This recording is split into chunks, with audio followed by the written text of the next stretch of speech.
right, so today what we're gonna do is we're gonna test trunk rotation manual muscle test. What I'm gonna do here first is, in terms of my patient, I have them lying supine here. We're gonna test for grade 5 to begin. So I have the patient's hands behind his head here. Now remember, don't pull on your neck, you're just gonna have your fingertips kind of on the sides of your head. I'm gonna stabilize your left leg here, okay? And what I want you to do, so you're gonna see me, I'm gonna bring you a target here, all right? I want you to try to bring your elbow, I should say your right elbow, over here to the target, okay? All right, ready? And go. Good. And so the patient was able to clear the scaps off the table, so I would call that a grade 5. And stop. Do is bring your hands across your chest here. We're gonna do the exact same thing. I'm gonna stabilize on your left leg here. I want you to try to bring this shoulder elbow to my hand, okay? So more importantly, the shoulder here. All right, so on the count of 3, 1, 2, 3, go. Good, with the rotation. All right, so that would be the grade 4. Now, what I'll have you do next is we're gonna bring your arms down to your sides here. This is gonna be testing for a grade 3. I'm gonna have you bring, this hand up and across your body just a little bit. I'm gonna, once again, leave you a target here across your body. You're gonna rotate coming up to punch the target, okay? Trying to get those shoulders off the table. All right, ready? 1, 2, 3, go. There, okay. So that would be a grade 3. Now, in that same position, for a grade 2, what I would expect to see would be the patient not being able to get the shoulders completely clear of the table. They would get them up a little bit, but not fully off. For a grade 1, I would be feeling here for palpation. They wouldn't be able to get off the table, but I could feel those external obliques really fire off. Now, to do that, I would find the ASIS, so right about here, that anterior iliac spine. And what I do is put my fingers into the side here to feel those external obliques as they go. If there is, and we don't have we don't have any movement, but we do have that palpation, I would call that a grade 1. And then if we have no palpation, no movement, that would be our grade 0. The left side here. What I'm gonna do is I'm gonna stabilize his right leg. So Michael, yep, we're gonna have your hands up by your head there. On the count of 3, 1, 2, 3.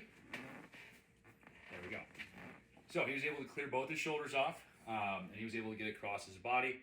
That tells me that he's a grade 5 on there. Now, if I was to test for grade 4, we'll bring our hands across our chest like this, and I want you to try to bring your shoulder here to my hand, okay? There we go. He's able to get both his shoulders up off, grade 4. Good. He was able to get both his shoulders off, grade 3. Now, for the grade 2, the same position as my grade 3 here. However, let's say he was to come up across, but he wasn't able to right through there. So I could call that a grade 2. He was able to get movement, but he wasn't able to get both shoulder blades up off the table. Now, for a grade 1, we put him into this position, and he wouldn't be moving. I'd have to palpate here. I can feel his obliques turn on. That would be a grade 1. And then if we got to this position and we had no movement, no palpation, that would be a grade 0. Okay, so now what we're gonna do is we're gonna test for thoracolumbar lateral flexion.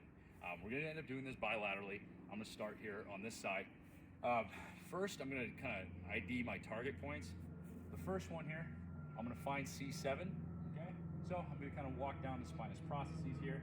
I'm gonna get right about there. All right, Mike, I'm gonna have you look down for me, okay? And then I want you to look up as high as you can. Go ahead, all the way up, all the way up, all the way up. Okay, and back to center. And then what I would like you to do is rotate towards me on this side, and then rotate away from us. Okay, right through there.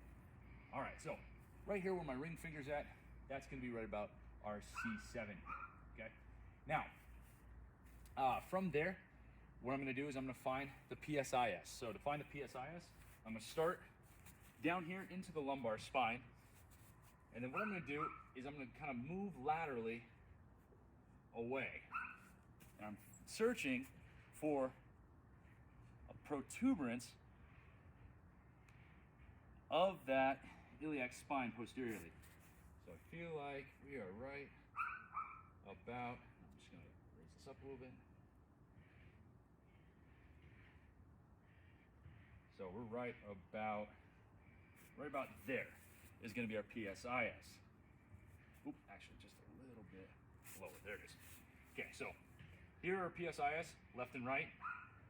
Right about here then should be about our S2 level. That's where I'm gonna line up my axis of rotation. So now I'm gonna get my goni. I'm gonna bring this guy out. And what I'm gonna do is I'm gonna line up that axis of rotation with the S2. Now, from here, I'm gonna have my stable arm down, perpendicular to the floor. And then I'm gonna have my moment arm all the way up, lining up with that C7. All right, Michael, so what I'd like you to do is from this position, I'm gonna have you bring your hands to your sides, and I want you to try to bring your right fingertips down as low as you can go, okay? So go ahead, whenever you're ready. Okay, and right there, stop. All right, relax. Okay, so right there, we are looking at about 32 degrees. All right, now, I'm gonna line up again. Line my PSIS again, there we go. Line it up. So C7, I'm at about S2 here. Okay, so now we're gonna head to your left, all right? So go ahead, reach to your left. Follow. Stop right there, there